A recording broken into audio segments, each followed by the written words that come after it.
Okay, so in this video I'm going to show you how to replace the thermostat on the 300B facial steamer from Silver Fox. What you might experience is the unit will turn on, and then after a brief period of time steaming, it'll shut itself off, and before it reaches the full ends the full cycle. And what's happening is the thermostat is failing the test, thinking that it's reaching too high of a temperature, and so it goes into a safety shutoff, at which point the whole unit shuts down. Again, you can turn it on after the safety resets in about 10 minutes, but it just keeps doing the same thing. So if the unit's under warranty, you can always send it back to us and we'll do this for you. But if you want to do it yourself, you're certainly, that's the purpose of this video, is to show you how to do that. And also, if it's outside of warranty, you can go ahead and do that as well.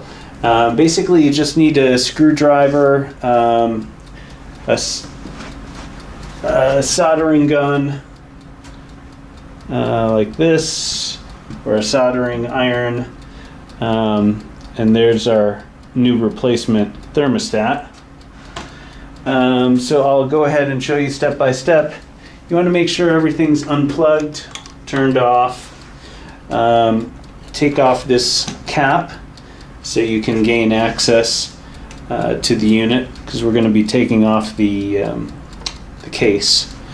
So you just go around and unscrew all of the screws.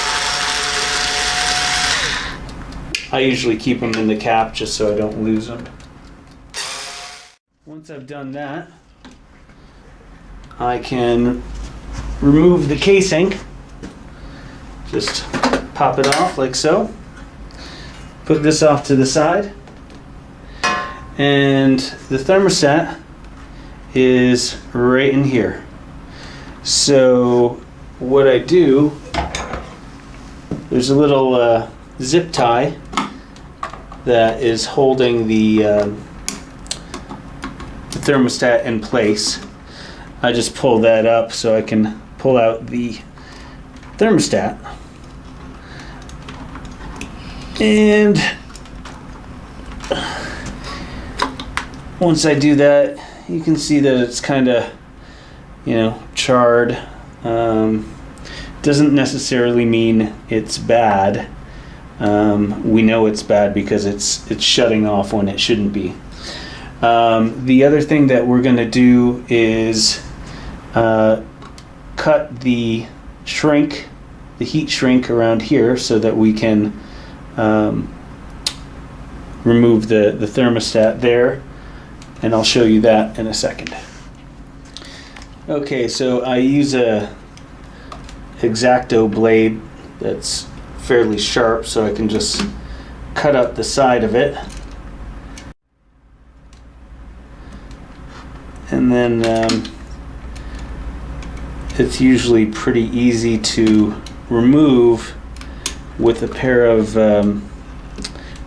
needle nose pliers. So I'll show you that in a sec here. You can see it. I just create a slit up the side, and then I can pull this off like so. Alright, so it comes off pretty easy when it's warm anyway. And now you can see, let me zoom in here.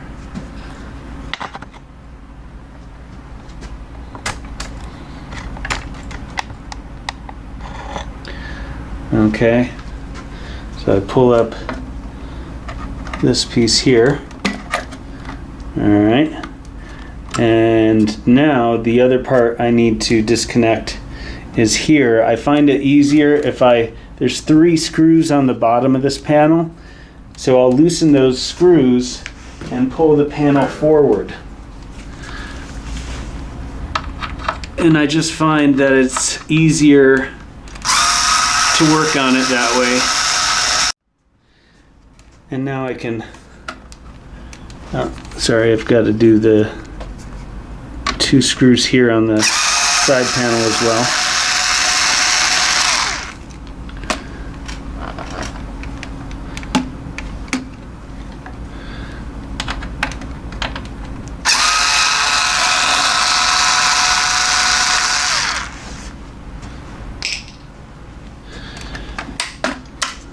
Okay, so now this panel falls forward.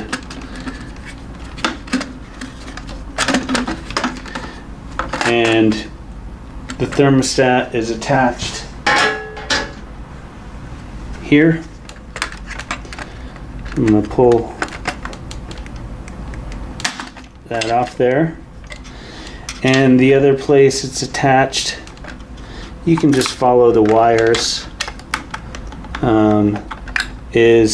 It's soldered to the indicator light right on the bottom here, and it's also attached over here. So I just remove these things, and then all I have to do is heat up my soldering gun and remove that there. I've got my soldering iron warmed up. So all I do is just touch that part in there, and then it pops right off. And now I should be able to just pull out the thermostat. I've disconnected all of the parts. So that can go in the garbage. Okay, so now we'll insert the new thermostat. I just put a piece of heat activated shrink around the connecting point to protect against moisture, and a little bit of water on the new thermostat just before you insert it, to make sure it slides all the way down to the bottom. I'm going to connect this piece here, just basically reverse of what we just did to take the other one out. Okay, that's in there. Then the other switch comes over here, power switch. That comes to the timer there, just like it was on the other one. Slide down your little protective sleeve, and then this one, we're going to solder it back to the indicator light in here, same way the other one came out, and plug this in here. Again, everything is off, unplugged. We don't want any shocks. My soldering iron is heated up, and I'm not even going to use any additional soldering stuff. I'm just going to use what was already there and sort of heat that and dab it into place.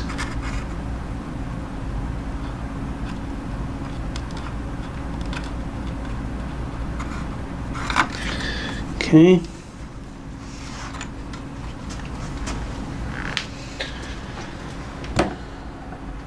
And usually what I do before reassembling everything is I'm gonna just put one screw into place in the bottom to hold it.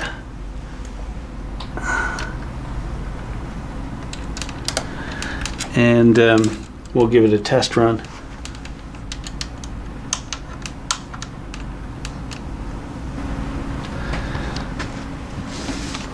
In order to give it a proper test run, we do have to put the cap back on so that when the steam generates, it goes through the arm and not through the top here. So at this point, I'm comfortable in plugging it back in. I still make sure the power switch is turned off. And now turn the power switch on, turn your timer, and hopefully in about 5 minutes we'll be back with successful results. Okay, and we do have success. Usually what I'll do is I'll let that run through the entire pot of water 3 times just to make sure that it is functioning properly. Okay, so the thermostat has done its job. It shut off just above the heating coil there. So you can see right about there. And now what I'll do is just show you real quick how to I just use a regular old hair dryer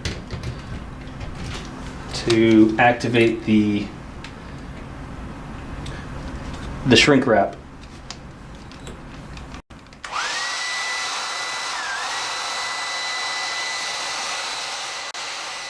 Okay, so now the shrink wrap is back in place, and we just put it back together. Take the top off. Make sure that you keep this, there's this rubber gasket here. Occasionally it'll want to pop off, so make sure if it does, you keep it off to the side. You're going to want to make sure that's there before you place your lid back down on the unit. And these little tabs go inside on both sides, and so it should just slot nicely into place like that.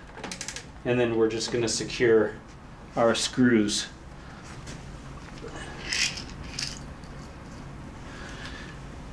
And all the screws are the same, so you don't need to worry. Okay, sorry I dropped the screw there, but just finish up that one, and make sure you've got your bottom screws in as well. Don't forget to tighten those up, and